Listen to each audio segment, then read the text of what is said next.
जय जगन्नाथ बंधुगण आज आम जानिबा 7 डिसेम्बर 2023 गुरुवार दिन द्वादश राशि राशिफल विषय रे। एही दैनिक राशिफल चंद्रको गोचर गणना को नहीं आधारित एवं चंद्रको गोचर गणना आम जीवन रे बहुत प्रभाव पकाई थाए। तो आसंतु सर्वप्रथमे जानिबा आजिर तिथि और राशि नक्षत्र विषय रे। आज होउची 7 डिसेम्बर 2023 गुरुवार मार्गशीर कृष्ण पक्ष दशमी निशी 5 घंटा 5 मिनिट गते एकादशी। आज उत्तरा फाल्गुनी मल नक्षत्र प्रातः 6 घंटा 28 मिनिट गते हस्ता नक्षत्र। आज कन्या चंद्र अहोरात्र। आजिर पर्वोत्सव मार्गशीर द्वितीय पाली गुरुवार। आजिर शुभ बेला प्रातः 6 घंटा 19 मिनिट रु दिवा 7 घंटा 46 मिनिट पर्यंत। आजिर सूर्योदय प्रातः 6 घंटा 18 मिनिट। आजिर सूर्यास्त संध्या 5 घंटा 11 मिनिट। आज वृष राशि पुरुष और धनु राशि महिला मानक घात चंद्र एवं तुला और कुंभ राशि घात बार। आज कलमी शाग खाइबा निषिद्ध। तो बंधुगण आसंतु जानिबा आजिर राशिफल विषय रे। ता पूर्वरु आम चैनल को जो माने नुआ करी आछंती तळे थिवा लाल रंगर सब्सक्राइब बटन को दबाई आम चैनल को सब्सक्राइब करंतु ओ पाखरे थिवा घंटी बटन को दबाई ऑल रे सिलेक्ट करंतु काहेकि ना आमे अपलोड करितवा प्रत्येक वीडियो रो नोटिफिकेशन आपण सर्वप्रथमे पाई परिबे। तो प्रथमे जानिबा मेष राशि विषय रे। आपणक राशिर षष्ठ भाव रे चंद्रदेवंको गोचर आपणको रोजगार नुआ अवसर प्रदान करिब। आपणक बुद्धिबल और पराक्रम रे वृद्धि हेब। आपण निज समस्त विरोधी और शत्रुंक नाश करिबे। व्यवसाय रे प्रगति हेब एवं नगद समस्या मुक्ति मिलिब। अधिकारींक सहयोग आपणक अटकी कार्य रे प्रगति आसिब। विद्यार्थी छात्र छात्री मानंकु गुरुजनक आशीर्वाद मिलिब एवं गृहर अनुभवी व्यक्तिंक सहित भविष्यत योजना विषय चर्चा करिबे एवं समस्यार समाधान खोजिबे। पैतृक संपत्ति मिलिबार मध्य पूर्ण संभावना रही। परिवार रे सुख समृद्धि आसिब किंतु जीवन साथी स्वास्थ्य अवस्थार विशेष ध्यान रखंतु। संतान पक्षरु शुभ समाचार पाई प्रसन्नता अनुभव करिबे एवं ससुर घर पक्षरु सहयोग मिलिब। आर्थिक स्थिति रे सुधार आसिब एवं ऋणरु मुक्ति पाइबार प्रयास सफल हेब। शारीरिक बा मानसिक रूप रे आपण सुस्थ बा स्फूर्तिवान अनुभव करिबे। आज आपण ओं आदित्याय नमः मंत्र जप करंतु शुभ फल पाइबे। वृष राशि आपणक राशि स्थान रु चंद्रदेवंक पंचम भाव रे गोचर समस्त वर्गर छात्र छात्री अवरोध रे हानि घटिब एवं उच्च शिक्षार मार्ग प्रशस्त हेब। सृजनात्मक क्षेत्र जड़ित व्यक्तिंक पई एही समय विशेष फलदायक सिद्ध हेब। रोजगार क्षेत्र रे आपणको निज कौशल प्रदर्शित करिवार अवसर मिलिब। अधिकारी वर्गंक पक्षरु आपणको प्रोत्साहन मिलिब एवं समाज सेवारे जड़ित व्यक्ति जश प्राप्त करिवे। पारिवारिक जीवन रे जीवन साथी सहित संपर्कर विषय ध्यान रखंतु एवं अनावश्यक वाद विवादरू आपण दूरे रुहंतु। बाणी रे संयमता रखिवा कारणरू मानसिक चिंतारू मुक्ति मिलिब। भाई भौणींक सहयोग लागी रहिब एवं परिवार सदस्यंक सहित मधुर समय व्यतीत करिवे। आर्थिक समस्या रे सुधार आसिब एवं कार्य रे प्रगति रु आर्थिक लाभर मार्ग प्रशस्त हेब। ध्यान तथा योग माध्यम रे आपणक सृजनात्मक क्षमतार विकास हेब एवं मानसिक शांति प्राप्ति हेब। आज आपण सूर्यदेवं को तिल मिश्रित जल अर्पण करंतु शुभ फल पाइबे। मिथुन राशि आपणक राशि चतुर्थ भाव रे चंद्रदेवं को गोचर आपणक व्यवसाय क्षेत्र रे समस्या उत्पन्न करिब। सहकर्मी ईर्षा परायण होई आपणक विरुद्ध रे षडयंत्र करिपारंती जहा आपणक पई क्षति साब्यस्त हेब। राजकीय सेवारे जड़ित व्यक्ति को अधिक सावधान रहिबार आवश्यकता रही। छात्र छात्री मानक पई समय संघर्षपूर्ण रहिब एवं सफलता पाइबा पई ଅଧିକ ପରିଶ୍ରମ କରିବାକୁ ପଡ଼ିବ। ପାରିବାରିକ ଜୀବନରେ କିଛି ଅନାୟାସ କାରଣରୁ ପାରିବାରିକ ସୁଖରେ ହାନି ଘଟିବ ଏବଂ ପାରିବାରିକ ଖର୍ଚ୍ଚରେ ମଧ୍ୟ ବୃଦ୍ଧି ଘଟିବ। ଦାମ୍ପତ୍ୟ ଜୀବନରେ ପରସ୍ପର ମଧ୍ୟରେ ଭୁଲ ବୁଝାମଣା ଦେଖାଦେଇପାରେ।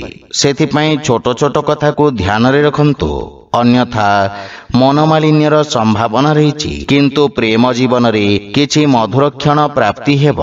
ଆର୍ଥିକ କ୍ଷେତ୍ରରେ ଅର୍ଥ ଦେବା ନେବାରୁ ସତର୍କ ରୁହନ୍ତୁ, ଅନ୍ୟଥା ଆର୍ଥିକ କ୍ଷତିର ସମ୍ଭାବନା ରହିଛି।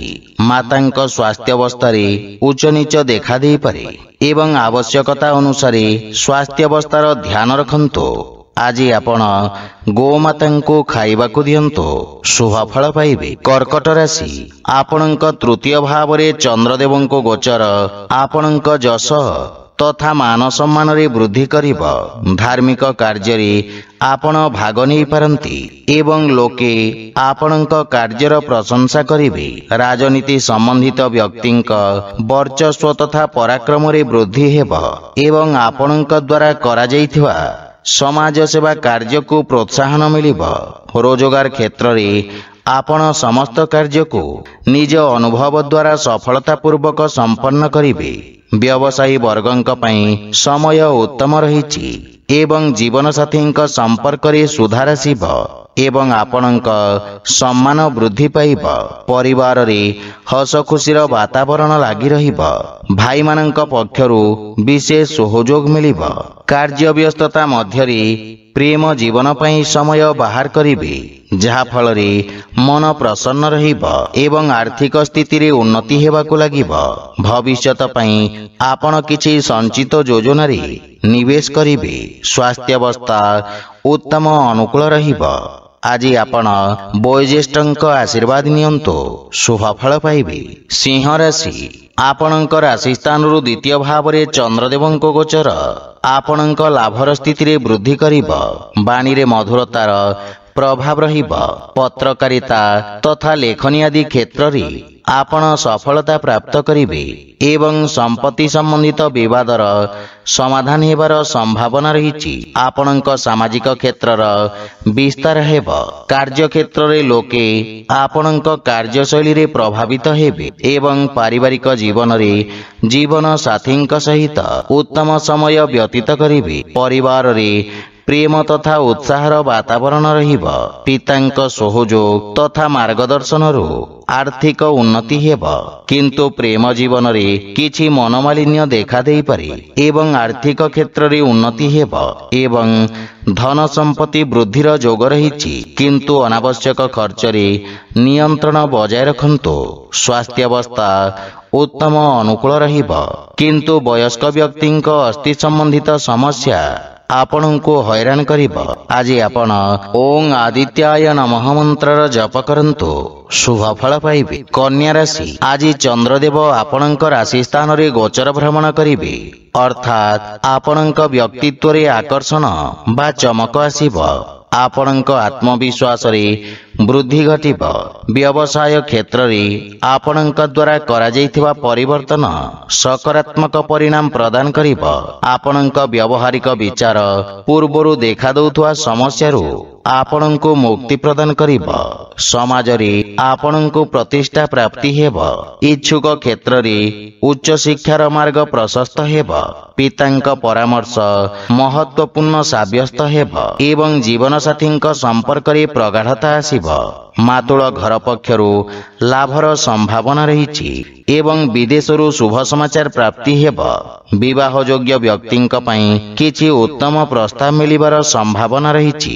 ରାଜକୀୟ ପକ୍ଷରୁ ଲାଭ ହେବ ଏବଂ ନୂଆ ସରକାରୀ ଅନୁବନ୍ଧ ପ୍ରାପ୍ତି ହେବାର ସମ୍ଭାବନା ରହିଛି। ଆର୍ଥିକ ପକ୍ଷ ମଜବୁତ ହେବାକୁ ଲାଗିବ। ସ୍ୱାସ୍ଥ୍ୟାବସ୍ଥା ମଧ୍ୟମ ରହିବ। ଆଜି ଆପଣ ନିର୍ଧନ ବ୍ୟକ୍ତିଙ୍କୁ ସହାୟତା କରନ୍ତୁ, ଶୁଭ ଫଳ ପାଇବେ। ତୁଳା ରାଶି, ଆପଣଙ୍କ ରାଶିରୁ ଦ୍ୱାଦଶ ଭାବରେ ଚନ୍ଦ୍ରଦେବଙ୍କ ଗୋଚର କାରଣରୁ ଚାକିରି ଓ ବ୍ୟବସାୟ କ୍ଷେତ୍ରରେ କିଛି ଅନାବଶ୍ୟକ ସମସ୍ୟା ଉତ୍ପନ୍ନ ହେବ। ଅଧିକାରୀଙ୍କ ପକ୍ଷରୁ ନିଜ ସମ୍ବନ୍ଧର ବିଷୟ ଧ୍ୟାନ ରଖନ୍ତୁ ଏବଂ ରୋଜଗାରରେ ପରିବର୍ତ୍ତନ ପାଇଁ ସମୟ ଶୁଭ ନୁହେଁ। ଆପଣଙ୍କ ବ୍ୟବସାୟିକ କ୍ଷେତ୍ରରେ ଅନାବଶ୍ୟକ ଖର୍ଚ୍ଚରେ ବୃଦ୍ଧିର ସମ୍ଭାବନା ରହିଛି ଏବଂ ଆର୍ଥିକ ସ୍ଥିତି ଅସନ୍ତୁଳିତ ରହିବ। ଛାତ୍ରଛାତ୍ରୀ ମାନଙ୍କୁ ନିଜ ଲକ୍ଷ୍ୟ ପ୍ରାପ୍ତ କରିବା ପାଇଁ ଅଧିକ ପରିଶ୍ରମ କରିବାକୁ ପଡ଼ିବ। ଧୈର୍ଯ୍ୟ ତଥା ଏକାଗ୍ରତା ସହିତ ନିଜ ପାରିବାରିକ କର୍ତ୍ତବ୍ୟର ନିର୍ବାହନ କରିବେ ଏବଂ ପାରିବାରିକ ଖର୍ଚ୍ଚରେ ବୃଦ୍ଧି ଆପଣଙ୍କୁ ମାନସିକ ଚିନ୍ତିତ କରିବ। ଆପଣ ନିଜ ଭବିଷ୍ୟତ ତଥା ପାରିବାରିକ ସମ୍ପର୍କକୁ ନେଇ ଚିନ୍ତିତ ରହିବେ ଏବଂ ବାଣୀ ଓ କ୍ରୋଧରେ ନିୟନ୍ତ୍ରଣ ବଜାୟ ରଖନ୍ତୁ। ପ୍ରେମ ସମ୍ବନ୍ଧରେ କିଛି ସମସ୍ୟା ଦେଖାଦେଇପାରେ। କିଛି ଛୋଟିଆ ଋଣ ଭାର ଆପଣଙ୍କୁ ଚିନ୍ତିତ କରିବ। ସ୍ୱାସ୍ଥ୍ୟ ଅବସ୍ଥାରେ ସାବଧାନ ରହିବାର ଆବଶ୍ୟକ ରହିଛି। ଆଜି ଆପଣ ଗୋମାତାଙ୍କୁ ଖାଇବାକୁ ଦିଅନ୍ତୁ, ଶୁଭ ଫଳ ପାଇବେ। ବିଛା ରାଶି, ଆପଣଙ୍କ ଏକାଦଶ ଭାବରେ ଚନ୍ଦ୍ରଦେବଙ୍କ ଗୋଚର ଆପଣଙ୍କ ଲାଭର ସ୍ଥିତିକୁ ବୃଦ୍ଧି କରିବ। ପ୍ରବନ୍ଧନ ଅଥବା ସମ୍ପାଦନ କ୍ଷେତ୍ରରେ ଜଡ଼ିତ ବ୍ୟକ୍ତିଙ୍କୁ ଅପ୍ରତ୍ୟାଶିତ ଲାଭ ମିଳିବ। ଆପଣଙ୍କ ଦ୍ୱାରା ପୂର୍ବରୁ କରାଯାଇଥିବା କାର୍ଯ୍ୟ ଦ୍ୱାରା ଆପଣଙ୍କ ମାନ ସମ୍ମାନ ଓ ପଦ ପ୍ରତିଷ୍ଠାରେ ବୃଦ୍ଧି ଘଟିବ। କିଛି ଗଣମାନ୍ୟ ବ୍ୟକ୍ତିଙ୍କ ସହିତ ଆପଣ ଦେଖା ସାକ୍ଷାତ କରିବେ ଏବଂ ବ୍ୟବସାୟର ସ୍ଥିତି ଉତ୍ତମ ହେବାକୁ ଲାଗିବ। ନୂଆ କୌଶଳର ପ୍ରୟୋଗରୁ ପରିସ୍ଥିତିକ ଅନୁକୂଳନ ପ୍ରାପ୍ତି ହେବ। ପୈତୃକ ବ୍ୟବସାୟ ସମ୍ବନ୍ଧିତ କିଛି ଶୁଭ ସମାଚାର ମିଳିବାରୁ ମନ ପ୍ରସନ୍ନ ରହିବ। ପିତାଙ୍କ ସହଯୋଗ ଆପଣଙ୍କ ଉପରେ ଲାଗି ରହିବ ଏବଂ ଆପଣଙ୍କ ବିନମ୍ରତା ଛୋଟ ଭାଇ ଭଉଣୀଙ୍କ ସମ୍ପର୍କରେ ଘନିଷ୍ଠତା ଆଣିବ ଏବଂ ସେମାନେ ଆପଣଙ୍କ ଅନୁସରଣ କରିବେ। ଆର୍ଥିକ ପକ୍ଷ ମଜବୁତ ହେବାକୁ ଲାଗିବ ଏବଂ ପୂର୍ବରୁ ଦେଇଥିବା ବକେୟା ଅର୍ଥ ଆପଣ ଫେରି ପାଇବେ। ବୈବାହିକ ଦାମ୍ପତ୍ୟ ଜୀବନ ସୁଖମୟ ହେବ ତଥା ଆପଣ ଶାରୀରିକ ଊର୍ଜାବାନ ଓ କର୍ମଠ ରହିବେ ଏବଂ ଲମ୍ବା ସମୟରୁ ଦେଖାଦେଉଥିବା ସ୍ୱାସ୍ଥ୍ୟ ସମସ୍ୟାରୁ ମୁକ୍ତି ମିଳିବ। ଆଜି ଆପଣ ଗୋପାଳ ସହସ୍ରନାମର ପାଠ କରନ୍ତୁ, ଶୁଭ ଫଳ ପାଇବେ। ଧନୁରାଶି, ଆପଣଙ୍କ ଦଶମ ଭାବରେ ଚନ୍ଦ୍ରଦେବଙ୍କ ଗୋଚର ଆପଣଙ୍କୁ କିଛି ଉତ୍ତମ ରୋଜଗାରର ଅବସର ପ୍ରଦାନ କରିବ। ଆପଣ କାର୍ଯ୍ୟକ୍ଷେତ୍ର ତଥା କାର୍ଯ୍ୟପ୍ରଣାଳୀରେ ଆବଶ୍ୟକତା ଅନୁସାରେ ପରିବର୍ତ୍ତନ କରିବେ। ନୂଆ ବ୍ୟବସାୟର ପ୍ରାରମ୍ଭ ପାଇଁ ସମୟ ଶୁଭ ରହିଛି ଏବଂ ଆପଣଙ୍କ ଦ୍ୱାରା ନିଆଯାଇଥିବା ନିର୍ଣ୍ଣୟ ଆପଣଙ୍କ ପାଇଁ ଏକ ସ୍ୱର୍ଣ୍ଣିମ ମୂଳଦୁଆ ରଖିବ। ବିଦ୍ୟାର୍ଥୀ ଛାତ୍ରଛାତ୍ରୀମାନେ ଭବିଷ୍ୟତର ଆବଶ୍ୟକତା ଅନୁରୂପ ଆବଶ୍ୟକ କୌଶଳର ଚୟନ କରିବେ ଏବଂ ପିତାଙ୍କ ସମ୍ବନ୍ଧରେ ସୁଧାର ଆସିବ। ଜୀବନ ସାଥୀଙ୍କ ସହିତ କିଛି ଗୃହ ଉପକରଣ କ୍ରୟ କରିବାରେ ବ୍ୟସ୍ତ ରହିବେ ଏବଂ ପରିବାରରେ ହସ ଖୁସିର ବାତାବରଣ ଲାଗି ରହିବ। ସନ୍ତାନ ଆପଣଙ୍କ ମାର୍ଗଦର୍ଶନର ଅନୁସରଣ କରିବେ, କିନ୍ତୁ ପ୍ରେମ ଜୀବନରେ ବିଶେଷ ସାବଧାନ ରୁହନ୍ତୁ, ଅନ୍ୟଥା ବାଦ ବିବାଦର ସ୍ଥିତି ଦେଖାଦେବାର ସମ୍ଭାବନା ରହିଛି।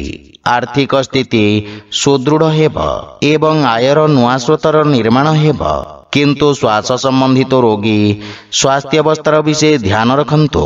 ଆଜି ଆପଣ ପକ୍ଷୀଙ୍କୁ ଦାନା ଖାଇବାକୁ ଦିଅନ୍ତୁ, ଶୁଭ ଫଳ ପାଇବେ। ମକର ରାଶି, ଆପଣଙ୍କ ନବମ ଭାବରେ ଚନ୍ଦ୍ରଦେବଙ୍କ ଗୋଚର ଆପଣଙ୍କ ପାଇଁ ଭାଗ୍ୟବର୍ଦ୍ଧକ ରହିବ। ରୋଜଗାର କ୍ଷେତ୍ରରେ ସଫଳତା ପ୍ରାପ୍ତ କରିବେ। ଆପଣଙ୍କ ପରାକ୍ରମୀ ତଥା କର୍ମଠ ସ୍ୱଭାବର ପ୍ରଶଂସା ହେବ। କଳା ତଥା ମନୋରଞ୍ଜନ କ୍ଷେତ୍ରରେ ସମ୍ବନ୍ଧିତ ବ୍ୟକ୍ତିଙ୍କ ଖ୍ୟାତିରେ ବିସ୍ତାର ହେବ। ଛାତ୍ରଛାତ୍ରୀମାନଙ୍କୁ ବନ୍ଧୁମିତ୍ରଙ୍କ ସହଯୋଗ ପ୍ରାପ୍ତି ହେବ ଏବଂ କାର୍ଯ୍ୟକ୍ଷେତ୍ରରେ କିଛି ସମସ୍ୟା ଦେଖାଦେଇପାରେ, କିନ୍ତୁ ଆପଣ ସମସ୍ତ ସମସ୍ୟାକୁ ସଫଳତାପୂର୍ବକ ସମାଧାନ କରିବେ। ବିଦେଶରୁ କିଛି ଶୁଭ ସମାଚାର ମିଳିବାରୁ ମନ ପ୍ରସନ୍ନ ରହିବ। ବଡ଼ ଭାଇଙ୍କ ବିଶେଷ ସହଯୋଗ ଆପଣଙ୍କ ଉନ୍ନତିର କାରଣ ହେବ ଏବଂ ପରିବାରରେ ସୁଖ ସମୃଦ୍ଧି ପାଇଁ ଆପଣ ବ୍ୟୟ କରିବେ। ଜୀବନସାଥୀଙ୍କ ସମ୍ପର୍କରେ ଘନିଷ୍ଠତା ଆସିବ। ପ୍ରେମ ଜୀବନରେ ନବୀନ ସମ୍ବନ୍ଧ ସ୍ଥାପିତ ହେବ ଏବଂ ଆର୍ଥିକ ସ୍ଥିତିରେ ସୁଧାର ହେବ। ଆକସ୍ମିକ ଧନଲାଭର ମଧ୍ୟ ଯୋଗ ରହିଛି। ସେୟାର ମାର୍କେଟ ଆଦି କ୍ଷେତ୍ରରୁ ବିଶେଷ ଲାଭର ସମ୍ଭାବନା ରହିଛି, କିନ୍ତୁ ସ୍ୱାସ୍ଥ୍ୟାବସ୍ଥାର ଧ୍ୟାନ ରଖନ୍ତୁ। ବିଶେଷ ରୂପରେ ହୃଦୟ ସମ୍ବନ୍ଧିତ ରୋଗୀଙ୍କୁ ସାବଧାନ ରହିବା ଉଚିତ। ଆଜି ଆପଣ ହନୁମାନ ଚାଳିଶାର ପାଠ କରନ୍ତୁ, ଶୁଭ ଫଳ ପାଇବେ। କୁମ୍ଭ ରାଶି, ଆପଣଙ୍କ ରାଶି ସ୍ଥାନରୁ ଅଷ୍ଟମ ଭାବରେ ଗୋଚରରତ ଚନ୍ଦ୍ରଦେବଙ୍କ କାରଣରୁ ବ୍ୟବସାୟିକ ତଥା ରାଜକୀୟ କର ଭଳି ଖର୍ଚ୍ଚ ଆପଣଙ୍କ ଆର୍ଥିକ ସନ୍ତୁଳନ ଖରାପ କରିବ। କିଛି ଆକସ୍ମିକ ସମସ୍ୟାର ଆପଣଙ୍କୁ ସାମ୍ନା କରିବାକୁ ପଡ଼ିବ। କାର୍ଯ୍ୟକ୍ଷେତ୍ରରେ କାର୍ଯ୍ୟର ଅଧିକତା ବା ଅସାମଞ୍ଜସ୍ୟର ସ୍ଥିତି ମାନସିକ ଚିନ୍ତାର କାରଣ ହେବ। ବିଦ୍ୟାର୍ଥୀ ଛାତ୍ରଛାତ୍ରୀମାନଙ୍କୁ ଲକ୍ଷ୍ୟ ପ୍ରାପ୍ତ କରିବାରେ ସଂଘର୍ଷ କରିବାକୁ ପଡ଼ିବ। ଭାଇ ଭଉଣୀଙ୍କ ସମ୍ପର୍କରେ ମତଭେଦ ଦେଖାଦେବ, କିନ୍ତୁ ଜୀବନସାଥୀଙ୍କ ସହଯୋଗ ଆପଣଙ୍କ ପାଇଁ ସହାୟକ ସିଦ୍ଧ ହେବ। ପରିବାରରେ କୌଣସି ସଦସ୍ୟଙ୍କ ସହିତ ଛୋଟ ଛୋଟ କଥାରେ ମତଭେଦର ସମ୍ଭାବନା ରହିଛି। ଦୈନିକ ଦିନଚର୍ଯ୍ୟାରେ ବ୍ୟବଧାନ ଉତ୍ପନ୍ନ ହେବ, କିନ୍ତୁ ପ୍ରେମ ଜୀବନରେ ପରସ୍ପରକୁ ସମ୍ମାନ କରିବାରୁ ସମ୍ପର୍କରେ ପ୍ରଗାଢ଼ତା ଆସିବ। ଆର୍ଥିକ ସ୍ଥିତି ସାମାନ୍ୟ ରହିବ ଏବଂ ଯେକୌଣସି ନିବେଶ କରିବା ପୂର୍ବରୁ ଅନୁଭବୀ ବ୍ୟକ୍ତିଙ୍କ ପରାମର୍ଶ ନିଅନ୍ତୁ, ଅନ୍ୟଥା କ୍ଷତିର ସମ୍ଭାବନା ରହିଛି। ରୋଗ, ବିଷ ଓ ଶତ୍ରୁ ପ୍ରତି ସାବଧାନ ରୁହନ୍ତୁ। ଆଜି ଆପଣ ବଜରଙ୍ଗ ବାଣ ପାଠ କରନ୍ତୁ, ଶୁଭ ଫଳ ପାଇବେ। ମୀନ ରାଶି, ଆପଣଙ୍କ ରାଶି ସ୍ଥାନରୁ ସପ୍ତମ ଭାବରେ ଚନ୍ଦ୍ରଦେବଙ୍କ ଗୋଚର ଆପଣଙ୍କ କାର୍ଯ୍ୟକ୍ଷେତ୍ରରେ କୌଣସି ମହିଳା ସହଭାଗୀଙ୍କ ସହଯୋଗରୁ ସମସ୍ୟା ଦୂର ହେବ। ସରକାରୀ କ୍ଷେତ୍ର, ଓକିଲାତି ତଥା ଜନସମ୍ପର୍କ ସମ୍ବନ୍ଧିତ ବ୍ୟକ୍ତିଙ୍କୁ ବିଶେଷ ଲାଭ ମିଳିବ। ବ୍ୟବସାୟରେ ଆପଣଙ୍କୁ ସଫଳତା ପ୍ରାପ୍ତି ହେବ। ଶିକ୍ଷା କ୍ଷେତ୍ରରେ ଛାତ୍ରଛାତ୍ରୀମାନଙ୍କୁ ନୂଆ ଅବସର ମିଳିବ। ଜୀବନସାଥୀଙ୍କ ସହିତ କରାଯାଇଥିବା ବ୍ୟବସାୟରେ ଲାଭ ପ୍ରାପ୍ତି ହେବ ଏବଂ ପାରିବାରିକ ସୁଖ ସମୃଦ୍ଧିରେ ବୃଦ୍ଧି ଘଟିବ। ସନ୍ତାନଙ୍କୁ ସଫଳତା ମିଳିବ। ପରିବାର ସଦସ୍ୟଙ୍କ ପୂର୍ଣ୍ଣ ସହଯୋଗ ଆପଣଙ୍କ ଉପରେ ଲାଗି ରହିବ ତଥା ମାତାପିତାଙ୍କ ଆଶୀର୍ବାଦ ଓ ମାର୍ଗଦର୍ଶନରୁ ବିଶେଷ ଲାଭ ମିଳିବ। ପ୍ରେମ ସମ୍ବନ୍ଧରେ ସ୍ଥାୟିତ୍ୱ ପ୍ରାପ୍ତି ହେବ। ଦୈନିକ ରୋଜଗାରରୁ ଅତିରିକ୍ତ ଆୟର ନୂଆ ସ୍ରୋତ ବିକଶିତ ହେବ ଏବଂ ବ୍ୟବସାୟରେ ନୂଆ ନିବେଶର ସନ୍ଧାନରେ ସଫଳତା ପ୍ରାପ୍ତ କରିବେ। ତ୍ୱଚା ସମ୍ବନ୍ଧିତ ରୋଗ ପ୍ରତି ବିଶେଷ ସାବଧାନ ରୁହନ୍ତୁ। ଆଜି ଆପଣ ଗୋମାତାଙ୍କୁ ଖାଇବାକୁ ଦିଅନ୍ତୁ, ଶୁଭ ଫଳ ପାଇବେ। ତ ବନ୍ଧୁଗଣ, ଏହା ଥିଲା ଆଜିର ରାଶିଫଳ ବିଷୟରେ। ଯଦି ଭିଡ଼ିଓଟି ଆପଣମାନଙ୍କୁ ଭଲ ଲାଗିଥାଏ, ଲାଇକ୍, ସେୟାର ଓ କମେଣ୍ଟ କରି ଜଣାନ୍ତୁ ଏବଂ ଆମ ଚ୍ୟାନେଲକୁ ସବସ୍କ୍ରାଇବ୍ କରନ୍ତୁ। ଜୟ ଜଗନ୍ନାଥ।